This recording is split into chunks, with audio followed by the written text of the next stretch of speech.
আপনার কিচেন বা রান্নাঘরটি কি খুব ছোট এবং সেখানে স্টোরেজ বা জায়গা কম? শুরুতে বটম ভেন্টিলেশন বা নিচে বাতাস চলাচলের সুবিধাযুক্ত বিল্ট ইন রেফ্রিজারেটর বসান। এটি ক্যাবিনেট বা খোপের ভেতর ফিট করুন, যাতে ক্লিন বা পরিচ্ছন্নতা, সিমলেস লুক বা মসৃণ সৌন্দর্য ও স্টোরেজ বা জায়গাও বাড়ে। দ্বিতীয়ত, কোণের অব্যবহৃত জায়গাকে একটি ফুল হাইট প্যান্ট্রি ক্যাবিনেট অর্থাৎ লম্বা স্টোরেজ আলমারিতে বদলে ফেলুন।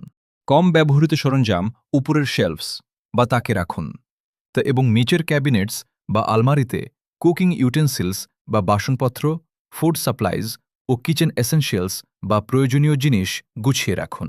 একপাশে কাস্টম প্যান্ট্রি বানিয়ে শুকনো খাবার রাখুন এবং ছোট অ্যাপ্লায়েন্স অর্থাৎ রান্নার যন্ত্রপাতির জন্য আলাদা স্টোরেজ এরিয়া বা নির্দিষ্ট জায়গা ডিজাইন করুন।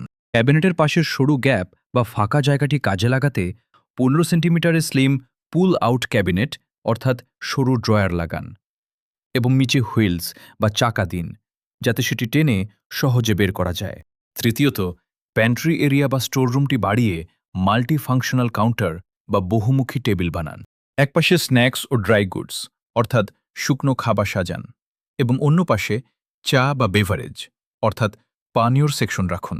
কাউন্টার টপ বা স্ল্যাবটি 15 সেন্টিমিটার বাড়িয়ে এটি আরামদায়ক ব্রেকফাস্ট বার বা খাওয়ার জায়গা তৈরি করুন। ক্যাবিনেটের ধারগুলো কার্ভড ক্যাবিনেট এজেস বা বাঁকানো করে স্লাইডিং গ্লাস ডোরস বা টানা কাচের দরজা দিন, যাতে খোলা ওপেন লেআউট ও বন্ধ ক্লোজড লেআউটের মাঝে বদলানো যায়।